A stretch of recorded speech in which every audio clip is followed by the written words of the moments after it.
Growing up today, when that guy come up, it's just it's a different world.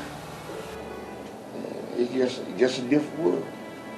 We didn't have no electric technology. Having telephone, TV. Everything back when I come up was manual. It was muscle. But now it's push, switch, push, switch. And it's just more out there. There's more out there for children to look at and get into. Now, if a big fire break out in California in a few minutes, you can go to your house and look at it. That's the way the world is, you know. Long back there then, you might not find it out for 3 or 4 days. Even with radio. We didn't know the hard time. We were surviving all the time, but everybody's in the same shape, so how can you tell when it's hard or good if everybody's doing the same? I think in today's world, I would say this. It might have been hard or stiff for work, but most people enjoyed each other. It's a whole different world.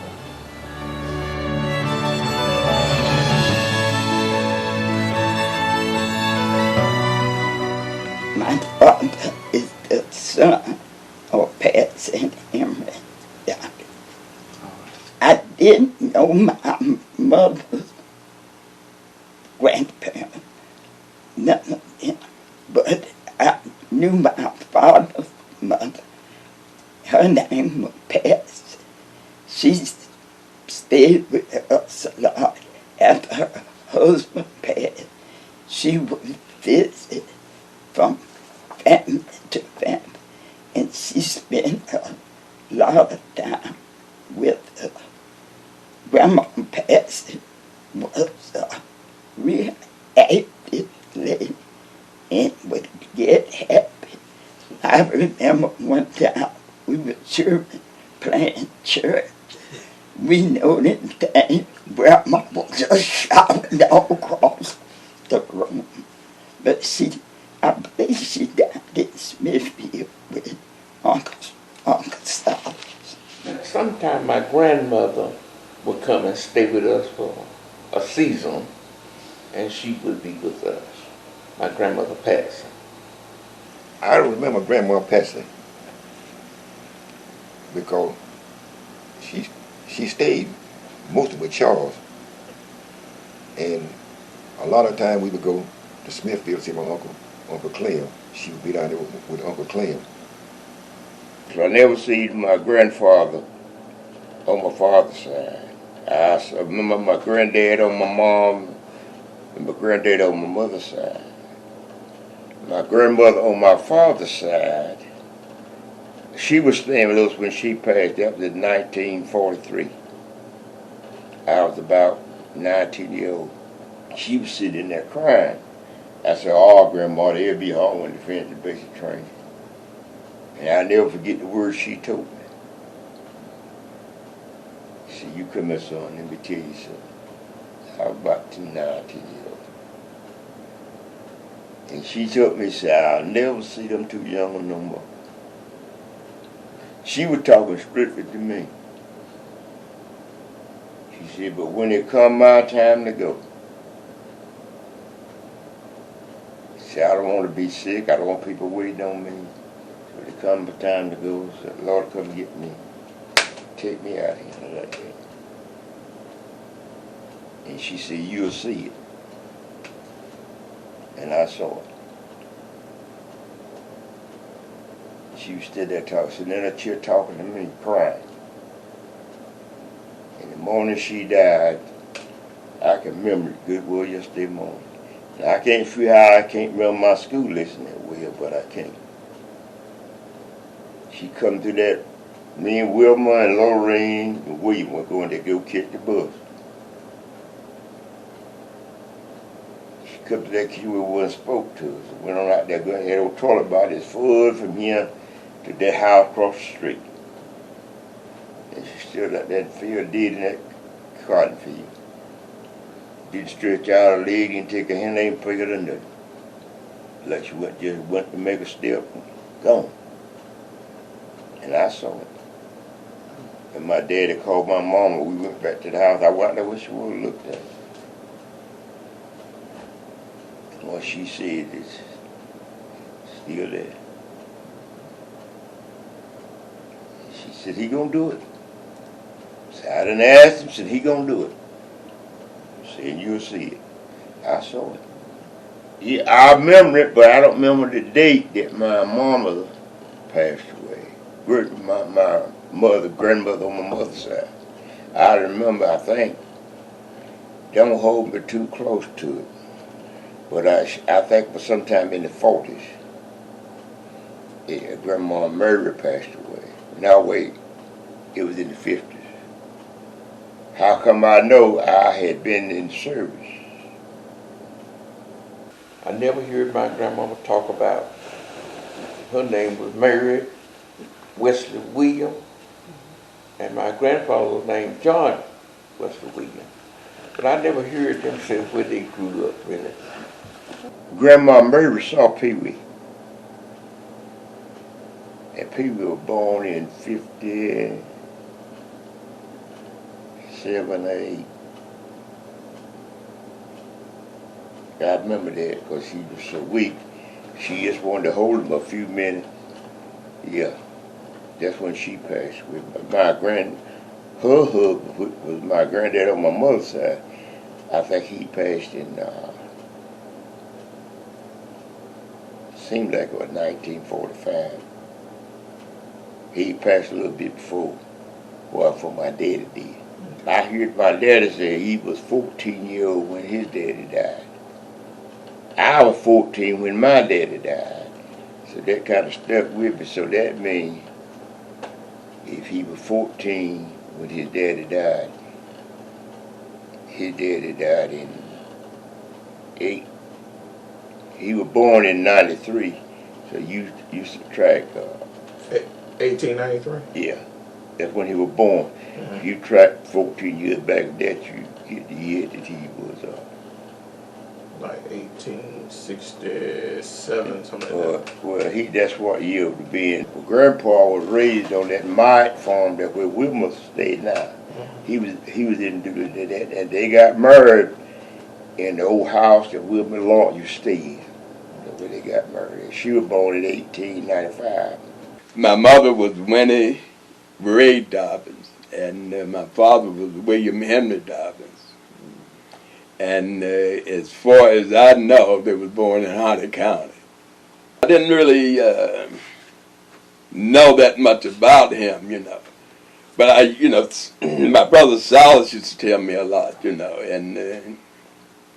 I remember one time he was telling me that him and Daddy had went to some store down in Rayford there. And he told me, said the guy called Daddy a nigger. And he fully believed that if he hadn't have been there, Daddy would have killed the guy. Because when he looked around, Daddy had his pocket knife open in his hand, Yeah. My father was born July the 11th, 1838, and he died July the 16th, 1946. And your mother? She was born April the 15th, 1894, and she died March the 29th, 1968. My dad was named Thomas Dobbins. He was in Rayford, born in Rayford. My mother's name was Nettie Joan Dobbins. She was born in Manchester, North Carolina, which is Spring Lake. Growing up, I've often said that if I was half the man of my father, I'd be a Superman, because he didn't have a lot of education, but he was the smartest man that I've ever known. To him, family came first. My parents was Silas Dobbin, Naomi William Dobbin. My daddy was born in Harnett County, and down in a little spread called Spruce Pines. He was the, I believe he was 11 of the children, and he was the 10th child. There was one younger than he was. I don't remember them in order as the age was, but I know Uncle Tom was the oldest. And Aunt Sister, Uncle Tom was the oldest child. And I think I said he was 11. Okay. And Aunt Sister was the oldest girl. Her name was Jeanette. My dad was born in 1893. I don't know what year they moved out, but him and his brothers, they started to get out doing, most of them did sawmilling. That's what they did when they worked. So that's what he was doing at 15. Him and Uncle Clem, I believe he said Uncle Clem, they was out looking work from different places where they could get some work to do. And he ended up in this part of the country. Met my mom. She was born in Johnson County. It was 7 of us, and the oldest was Silas, the youngest, the next was Amy, the next was Calvin, William Calvin, the next was Berlina Simmons, the next was Nettie Bethay, and chorus singer Terry, and then me. Silas was the oldest. He was born August 26, 1918. He died May 26, 1999. Then it was Amy. Amy was born May 3rd, 1920. She died April 3rd, 1998. William Cabot, we called him Boo. He was born January 6, 1925, and he died May 11th, 2014. Then I was the next in line. And Nettie, she was next. She was born May 10th, 1930, and she died May 6th, 1983. Cora was born June 17, 1932. She died July 4, 2016. And the youngest was Ramsey. He was born October 17, 1936. So it's just the two of us living now. There were 13 of us. We weren't allowed to argue, fuss, nor fight. So, of the 13 children, are you the only living survivor I now? had one sister, There's one sister. What's that your sister name? Dorothy, and we talked quite a bit now because I talked to her at least 3 days a week, at least 3 times a week, because she's on Dallas Monday, Wednesday, and Friday, and I call her Tuesday, Thursday, Saturday, and Sunday. I have 4 sisters. I had 4 sisters. And 6, there were 5 brothers. The oldest one named James, Jesse, Willie, Raymond, myself, and William. Them were the boys. The girls were Jeanette, Mary, Wilma, and Lorraine. And they ranged anywhere from James, probably now. James would probably be, I believe James born in 1916, I believe. I believe I'm right. Jess was born about 1918. Jeanette was born about, I ain't sure, but it was close to, Jeanette was born about 20. And Willie was born the last part of 21. It might not be exact, but it's pretty close. And Mary, I think, about 23. And Raymond was about 25. Wilma about 26, 7. Lorraine was born in 29. And I was born in 32. William was born in 30. We born in 30, about 36. And all of us grew up in that house together. We stayed in that one house for, all of us were born there except James, I think. But the rest of us were born in that one house that we stayed in. Out of 10 children, the 2 of us just living now. My sister Lorraine passed the 25th of February 2019. She passed at the age of 90.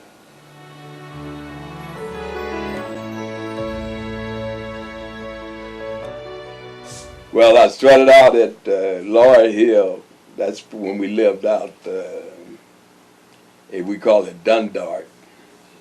And then we moved here, and I went to Charles Miller. And then I went to Ann Chestnut. I think I got the 10th grade in Ann Chestnut. And then I got so grown, I just had to quit. But then I completed the GED up in Pennsylvania at Abington Senior High School. My elementary school was Shady Grove. It was a little school in the church community. I went to Oak Church High School.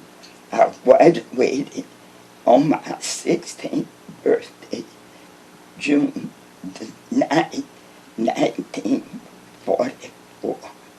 I went to school up for a short journey, and I finished the elementary school out there with Smithfield 2 years, a year and a half.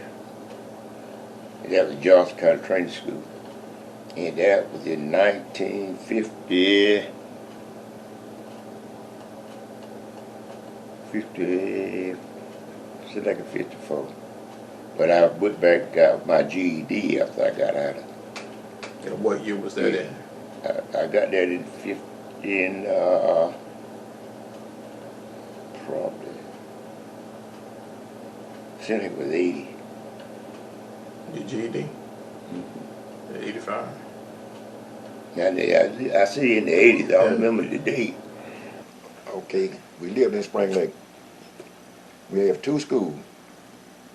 One is right down on the left, which is Lewis Chapel. That's where I went to elementary school. And if you come in the school, right there is Chestnut. That's where I graduated from. And to me, the schools weren't integrated. But it's not like the schools now. Our teachers are interested in and made you learn. See, because most times they would, if you done something, they would go to your parents. And I had a principal. He started in 1930, in that school ran from 1939 to 1969, named Mr. Murphy. He almost had a photostatic memory, because he knew each student just about by name. I went to school up until 12th grade, but I didn't never complete the 12th. Never was excited over school. I wished I had that school thrill, but seemed like we come up so hard. I never just got into enjoying going to school. I was just glad to have a day away from school. Never enjoyed school. I played basketball, and that was pretty exciting, extra. Yeah, I played basketball in our local basketball, and then we went to tournament, and we went on. Whoever won tournament, then they would go and play the high school girl. And at our school, Short Journey, where I went, then we went to play the high school girl at Johnson County Training School. And we won that game by 2. Against the high school. Yeah, we whooped the high school. We were so excited because the score was just like maybe 2. Sometimes they would drop back the same. It was just like, you just get on that edge. Well, I hope. And just before the whistle blow, one of the players, the 5 players, they throwed it and made 2, and that made us win the game. Right. I went to Fair State one year. I told my dad, before I go back to college, I would pick up. I didn't like it because I was not familiar with staying away from home. So when it's time come to go back to school, I came to Fairfield and stayed with my aunt Cora and worked at Fort Bragg. Okay.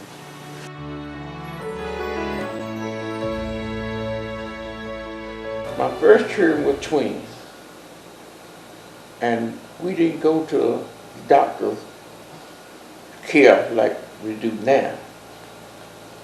But I went,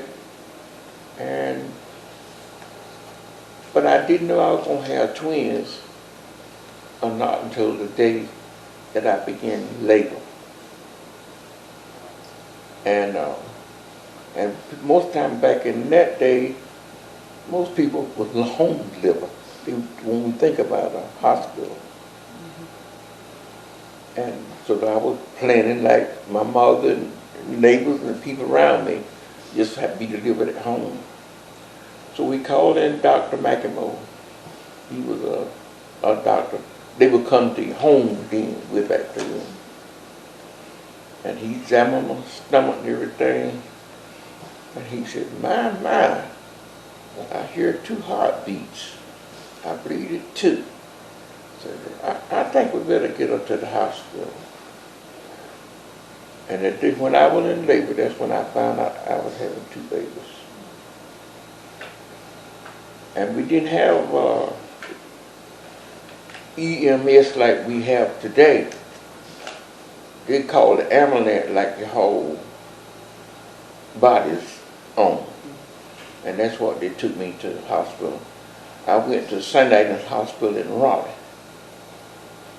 because it was such a, well, it was such a Jim Crow daytime that black folk weren't even hardly able to go to the city hospital next close by.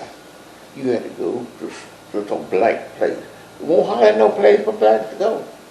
But I went to St. Agnes. And out come Roy and Joyce. The next child was Paula. I did wait 8 years before I had another one. So that was a big break for me. That was a big break. Yeah. And Paula come along in 1954. And then I got 4-year break. Charlene come along in 59. Then I got another break, and Victor come along in 63. And that was the 5 children. I had 4 children. Lena, the oldest in there, she was born December 46. James, he was born July the 1st, 48. Yeah, George was born May July 26. 26, 50. And this one was born, Jenny was born May the 23rd, 52. Cause it's 2 years different in all my children. 8 grands, 9 great-grands, and 4 great-great-grands. Don't ask me the name. How many children do you have? 4. What are their names? Yolanda's, Chris, Jerry, Charles, and Christy. I had one, and his name was Randall Jr. And he passed in 95 because him and my oldest brother and Berlin's husband died on the same day and was buried on the same day. Mm-hmm.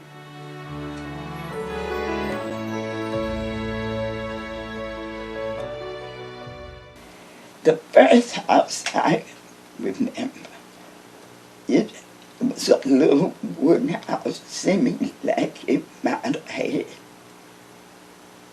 2 bedrooms. We girls slept in the room with our parents, and the boys had their own room. And the kitchen and the dining room was together. But after we kind of grew up, we moved in. That house was a bigger house.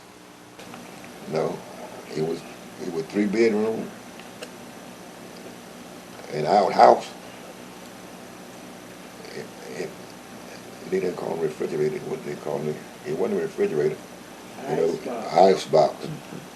I really don't remember how many rooms we had, but I know it was sitting in the edge of the woods.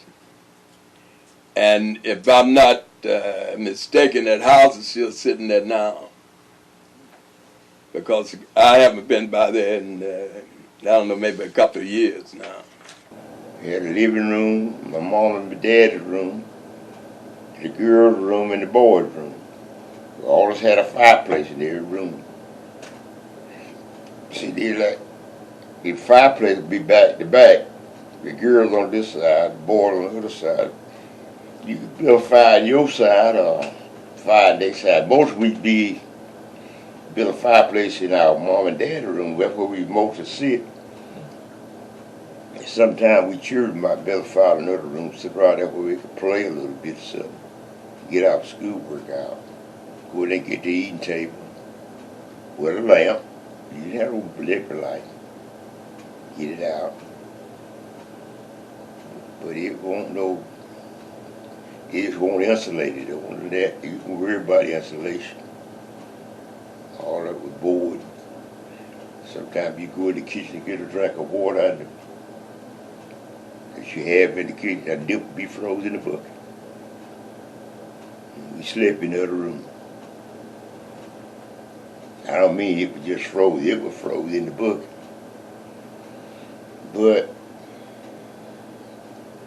they built houses a little different then than they did now. Most of them had high ceilings. They learned to break them ceilings down and make it lower. That keep more heat down in the house. And it was a tough thing because you had to cut wood to heat the house.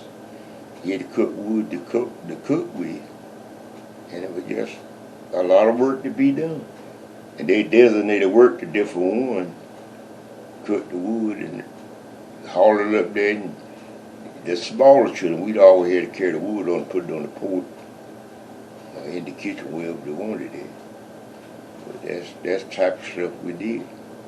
Growing up, my parents grew cotton and tobacco was what they call money crop. They plant cotton, we had to chop it with hoes, and then the tobacco, we had to sit it out for hand. And whenever it got mature, then we had to stop burning tobacco. They had what they call primers. They would prime off so many leaves off of each stalk every time, and they would bring it to the barn, and we, and me myself, we had to loop it on the stick. We loop it on the stick with a thread, and we had handles that picked up three leaves at a time, and I would loop it on the stick, and then we had to pass it, put it up in a big barn, and it had to be cured. And I don't know about the temperature of my daddy used to say, we gonna let it yellow. You gotta hang there about a day in the barn after you do it. And they would call it yellow. And then after it get yellow, what he thought was ready, he would raise the heat on it. And that's what he called cured tobacco. Mm-hmm. And I don't know exactly how long it took to cure it, but he would dry that tobacco out. And then after he would dry it out, we take it out of there and bring it and put it in what we call pack house and lay it down. And later, we had to grade it leaf by leaf and tie it to get it ready for the market. And then we take it to the market and sell it. And during the tobacco harvest season, we'd swap. We'd help my uncle, and then he'd come and help us. That's what they did. And you shared with the whole neighborhood. Nobody was left out. We had about 5 acres. My uncle had about 9 acres. And what my daddy would do to him and my dad, I think he had 9 children. His family were 10 of us. Plus my grandma and granddad lived close to him. And we go over there, and Monday mornings we start his house. And we would take Monday and sometime Tuesday to get his tobacco in. And he come at our house and start on Friday. And our born day was Friday. And all them days was like Wednesday, Thursday. We'd be sucking tobacco and doing different things for tobacco. We killed tobacco with wood. And you'd go in the woods and cook wood, make sure you had it. They would take a pile of wood, I would say 4 or 5 feet high and about 12 feet long. You kill a crop of tobacco. And that is, you just go out there and cut it. We pile it up in, When we get it in, they would first, a day or two, they would turn it on low heat. Get it out of the color they wanted, and they put the heat to it. And they take about 2 days to get it there. But it was a tough time, because you had to make sure you kept the heat up on the barn, and you were still trying to do other things like take care of the rest of the farm, cotton, pine. We worked on Long Valley Farm for Rockefeller. And my dad, farmed with it. And the reason we got to the house that we own, he put lights in the horse barn. And so my dad asked about lights in the house. He said, "You don't need no lights in the house." And so my dad had quit, bought 4 acres of land, and built his house. And he farmed from then on. And we had something, I guess, like 25 or 30 acres of cotton. And we children picked every bit of that cotton. Oh, now you talking about work? There's a lot of work in it. This is a cotton. After we get through chopping this cotton, keeping the grass out of it, bloom, and then but all the time we were just at least matured then. So time we get through putting in tobacco and putting that over, getting everything in, then this cotton is ready to be picked. We would take, we had burlap sacks, and we put a strap on that burlap sack, and we pick cotton. We pull it out in the little barrels and put it in a sack. And then when the sack get full, we can dump it on a sheet. And at the end of the day, my father would weigh this cotton by the sheet. And he had to have, can't remember just how many pounds that he would have before he would take it to we call it gin. And they would get the seeds out of this cotton. And they would bale it up in a bale. And then it was ready for the market. But there's some hard work in picking cotton because you got to bend your back down and pick it. Daddy farmed and Mom cooked and had a garden. Okay. She had about a 1 acre garden that was always hers, you know. I don't remember us going to the store buying anything really, because we grew sugar cane. And, you know, they would go out in the field and cut it. And then I remember riding on the wagon, and they would take it and have it ground up, and we would get big barrels, wooden barrels of black molasses. And during that time, they had, you know, they issued stamps, you know, in order to buy something with, you know. And Daddy would swap like meats and stuff like that, you know, because we raised hogs, chickens, rabbits, all that stuff, to get gas stamps. And we used that, you know, for the car. But I don't remember us having to go to the store to buy anything. I'm sure we did, because we grew wheat, and it was set to, like, okay, I don't know how they did it, but you would take the wheat to like a warehouse, and then you go in there so often and get a bag of flour, stuff like that, you know. And Mom used to make dresses and all that stuff, you know, out of the flour bags, because they would be all different colors and stuff. This quilt here, there wasn't no pattern for this. You just got material wherever you could get it at. And most of the time, we're back in my day sometime, buying hog feed, it would come in a print sack. And so we save all those print sacks. And we get enough. You see here, it's not in a pattern, it's just a straightened piece of material. And enough to make cover the quilt. And at the bottom back here, it's supposed to be just a plain sack. Maybe in this sack, it might come, sometime fertilizer would come in a white sack. And you would save that for a lining. So that's what the quilt lining made out of. And if you had enough money, you might buy a pack of dye. And then you would dye this lining so it would not be white. But all of this is made out of the sacks or things that we would have and we weren't able to buy. The cotton we got out of the field. The top, maybe feed sacks. The bottom were fertilizer sacks. Just whatever we could get to put together and make a quilt. We grew about everything we ate, except rabbits and squirrels. We killed it. My family liked to hunt.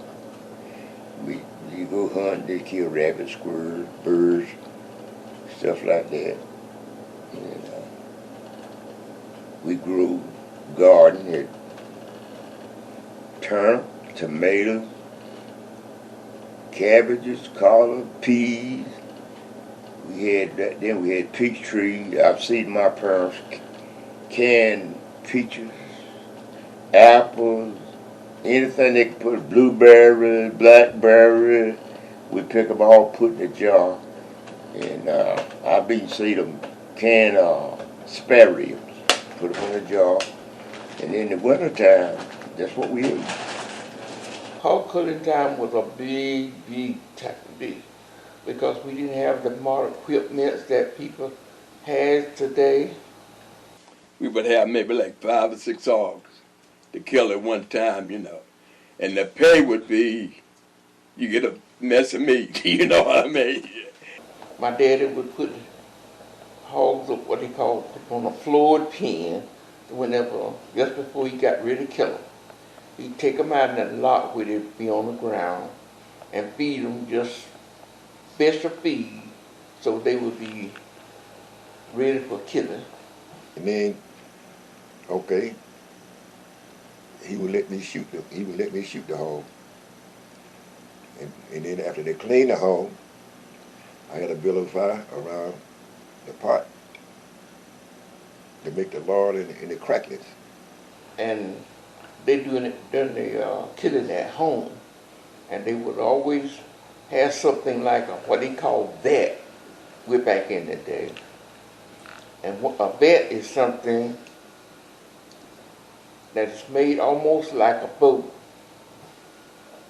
and had tin on it, and you dig a hole in the ground and sit that vat over it and make a fire under it where that water get hot.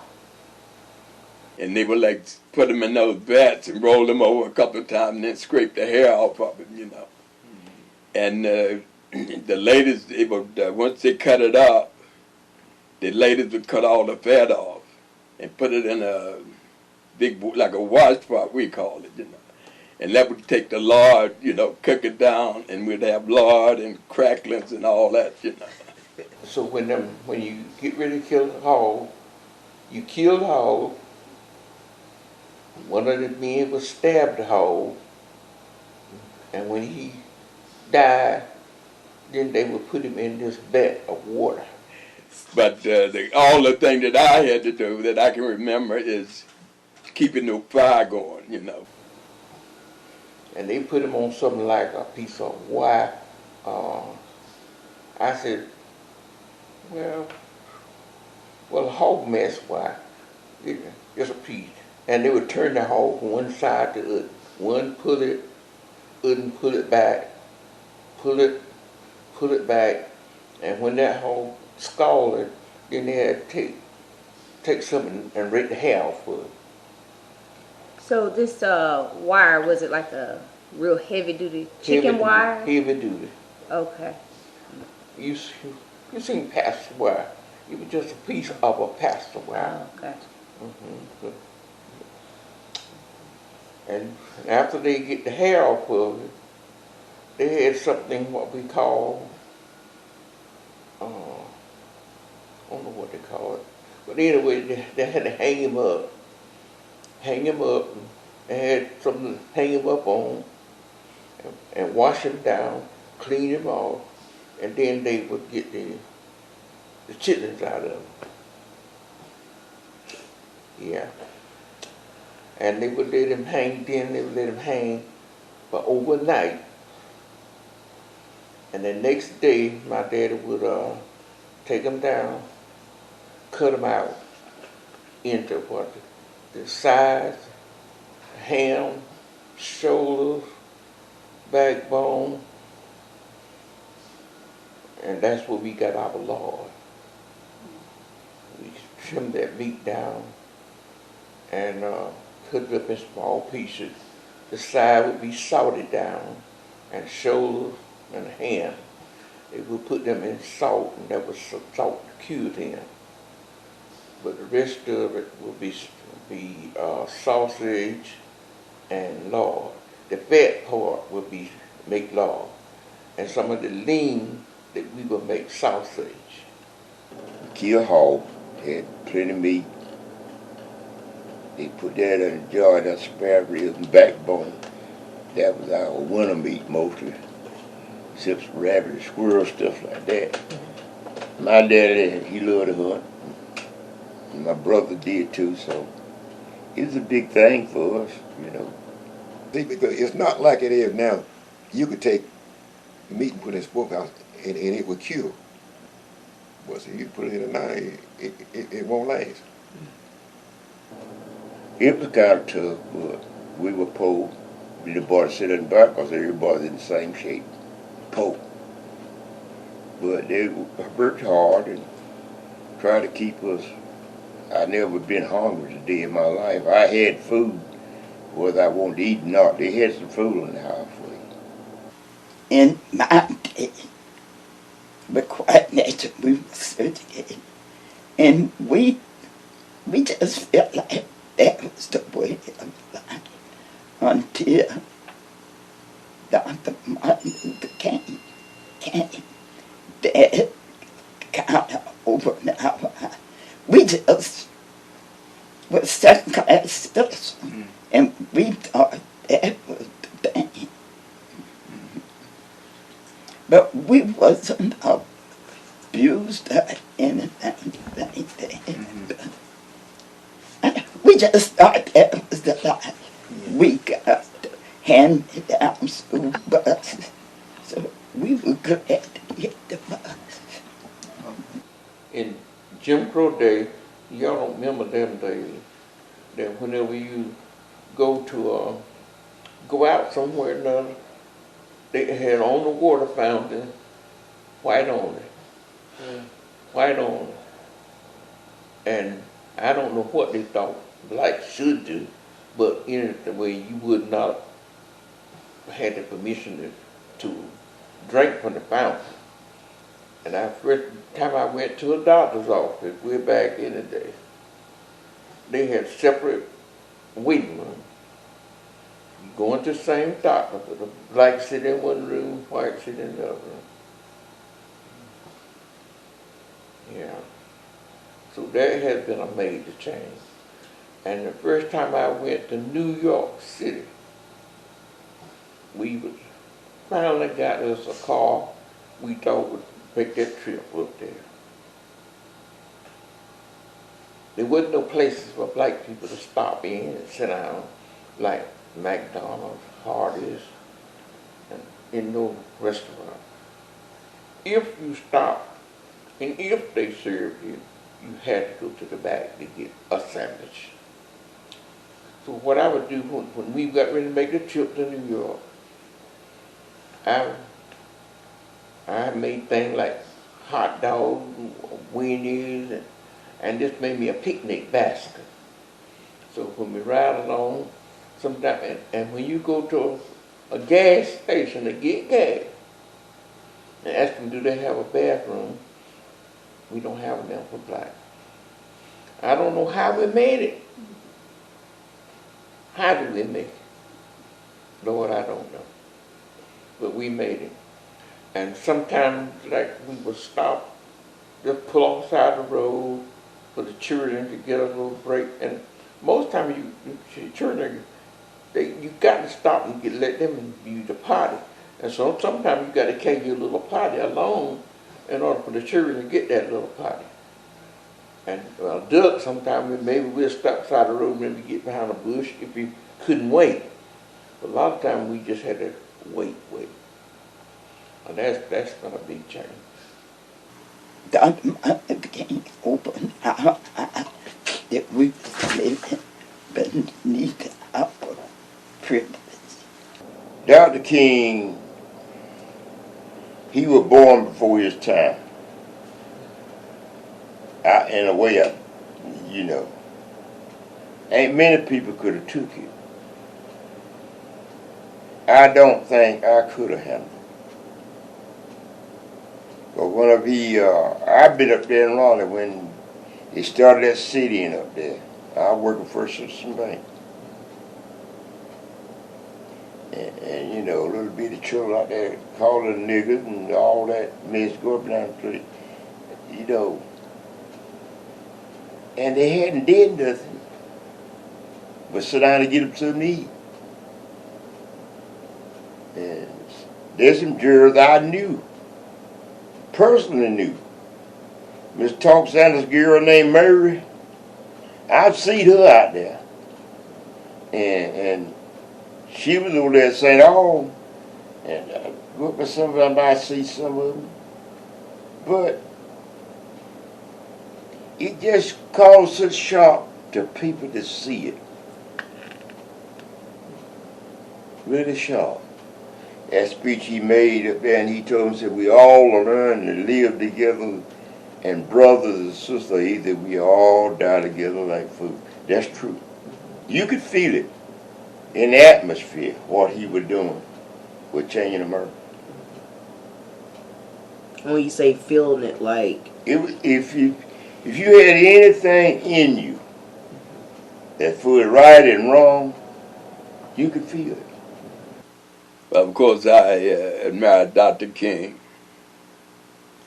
I admire Obama. And what little I know about my daddy, I admire that, because from, what I hear, he was like soft smoking.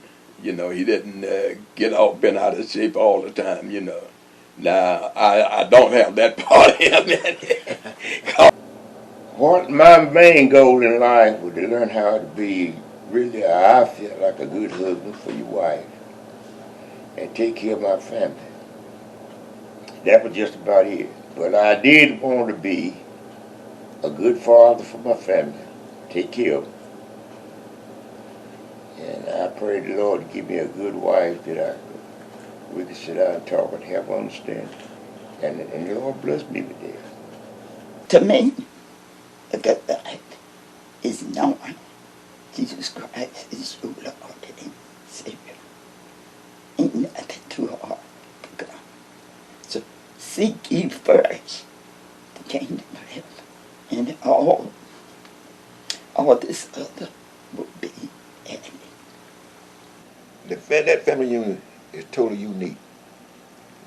Now, as long as I've been gone, I've never heard no argument, never seen nobody drunk, never seen nobody want to fight. Everybody come together and have a good time. And that's, in a sense, kind of strange, really. It is. And I've been to a lot of family reunions, but that was one of the best I've ever been to. See, the first thing, they didn't have no radio, no TV. It was all talking. In other words, you come together with a conversation. I really enjoy my family getting together, us here. But that family reunion, honey, I just cannot hardly wait. I look forward to the family reunion. It means so much to me.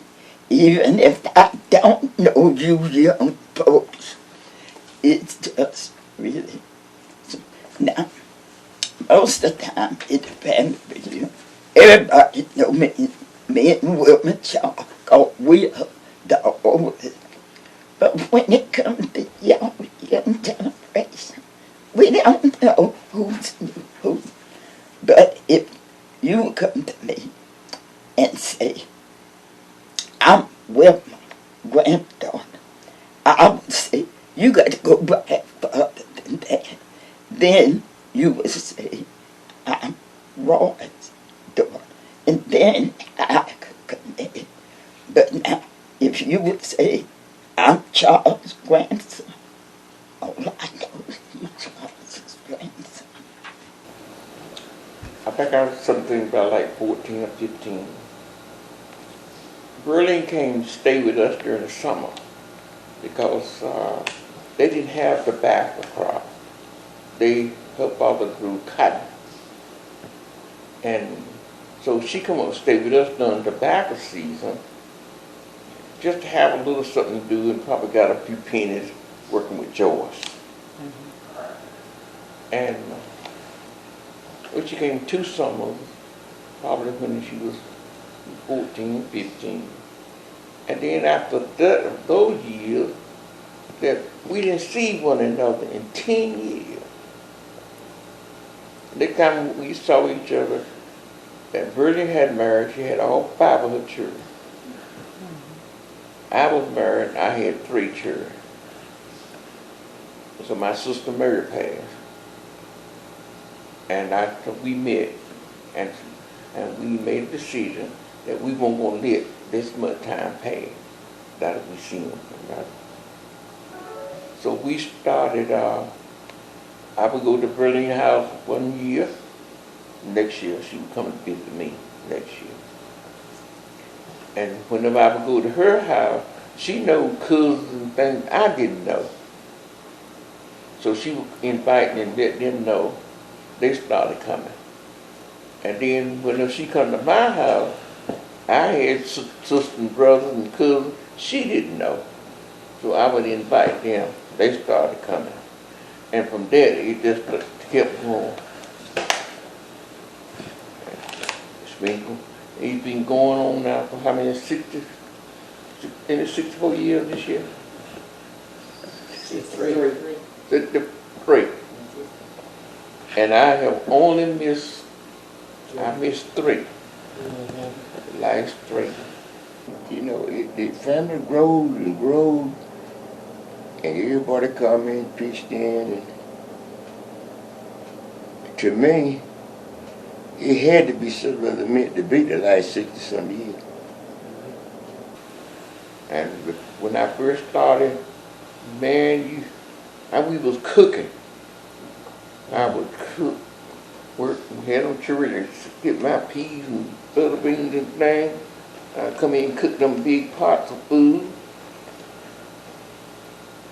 And it was a lot of work, but it seemed like to me I had to drive. Mm-hmm. And when people come, it seemed like they would put interest in taking part, work hard. I really enjoyed it.